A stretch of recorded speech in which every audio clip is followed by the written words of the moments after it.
They looked at the most successful men and women of the world, and they found that they had like 7, 8 things in common. And one of the things they all had in common was a routine. They are obsessed with their routine.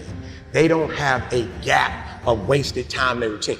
You know, I realized the reason why I'm so successful and the reason why I don't get in trouble like I used to when I was younger is because when I was younger, man, my schedule had so many gaps in it. The devil had like, okay, he might pray at 6, but my man's watching TV. He playing video games by 8:30. It's not that I'm sweeter than nobody. The devil can't get to me because all my time is taken up. And by the time he get to me, I'm asleep. I'm too asleep to say it. I'm just being real. 8:30, he like, Eric, you should. I'm like, bro, I'm tired. Come back to me tomorrow. You know what I'm saying? Like, tip me tomorrow, bro. I'm about to go to sleep. I'm good. My body said, all you gotta do is put your shoes on. That's the hardest thing you gotta do. Just put your shoes on and I'll do the rest. I can't put your shoes on for you, but put your shoes on and then just go. And I just went and I was walking for do the 11 incline boy, and I was just walking for an hour, and I was just like, you know what? It's almost an hour. I don't feel like running. My body was like, don't even worry about it. We'll get to that when we get to it. I did my hour, about to get off. My body was like, you know we run now. I said, what? We run now. Let's go. You ain't tired? I said, I am tired. No, you're not. You just walked for an hour. You're not tired, Eric. Your brain is telling you some dumb stuff. If you were tired, you wouldn't have been able to walk for an hour. Okay, so let's do this. Just run for 2 minutes. I'm trying to help somebody right now go to a whole other level.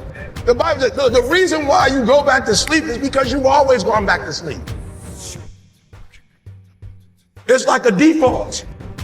You go back to sleep because all you gotta do is stop going to sleep, and then you're gonna stop going to sleep. All you gotta do is stop fussing and cussing, and you're gonna stop fussing and cussing. All you gotta do is stop spending all the money you got and start saving it. Listen to me, I became #1 in the world. I became a millionaire not because I made more money. I became a millionaire because they told me millionaires only live off of 30% of their income. I want to make it plain for you. I became a millionaire because I did what millionaires did. I stopped living off 100%. I paid my tithe, and then I was like, all right, E, you only got 20% left. Put the rest up. So the first thing I did, listen to me, the very first thing I did to become rich, somebody said, E, to be rich, put 6 months of your earning to the side. So I was like, all right, bet. That's what the rich told me to do. So I put 6 months to the side. How long did it take? I don't remember, but I put it to the side. Then somebody was like, yo, E, you need to put 100,000 to the side. I was like, all right, 100,000. DD, we're gonna put 100,000 to the side. Then somebody was like, yo, you need to get your credit score up to 800. I was like, all right, then get my credit score up to 800. Then somebody said, E.T., if you want to be Tony Robbins, there's no way you'll be able to be like those dudes when you don't have the language they had. You need to go get your master's and a PhD from a white institution. I said, what? I went to Oakwood. I went to HBCU. He was like, yeah, but you didn't learn the language of Zig Ziglar at Oakwood. So Oakwood is a phenomenal place. Oh, y'all not hearing what I'm saying. I just said something, you missed it. Now you need to go to Michigan State University. CJ, you see my master's degree anywhere? What about my PhD? Not in the office, not at church. You ain't seen it in my house? I didn't go to Michigan State to get a PhD. I went to Michigan State to learn the majority language. Listen to me very closely. When you graduate and you get a job, if you want to get paid, you never say no. You never say it can't get done. Don't you ever say out your mouth it can't get done. Even if you feel in your heart it can't get done, you don't say it out loud. You let the broke folks say that. You let the folks they firing first say that. You always say it can get done. Even if you don't think it can get done, just say it and try to make up something. But every time I put on a dress shirt and button it up, I just feel, and I hear people say all the time, man, you look like you dressed to success. I'm like, is putting on a shirt and a tie dressed for success? I'm dressed for success. I'm getting paid. I'm dressed for success. I'm not dressed like he dressed, but I'm dressed the way I feel comfortable. I feel good being me. I feel good not to have to, like, not only can I say no, I don't have to explain why I said it no more. It feels good being me. Because guess what? I can never be sweet being you. The majority of you are poor because you read poor stuff. You watch poor stuff. Bro, you just scrolling through like you ain't got a life. For real, some of y'all on Instagram, you're on there for 30 minutes. If I ask you what you saw, you don't even know. You just scrolling through. Rich people don't waste time. They realize it's their most important commodity. They don't watch a lot of TV. They don't do a lot of entertainment. If they're not working, they're studying their craft and getting better at their craft. So I need you to stop having the poverty mindset. So when I quit my job to be an entrepreneur, my mom was like, whoa, what are you doing? I was like, I'm quit. My mom was like, don't you dare quit. You're going to embarrass me. You got a wife and kids. Does YouTube have insurance?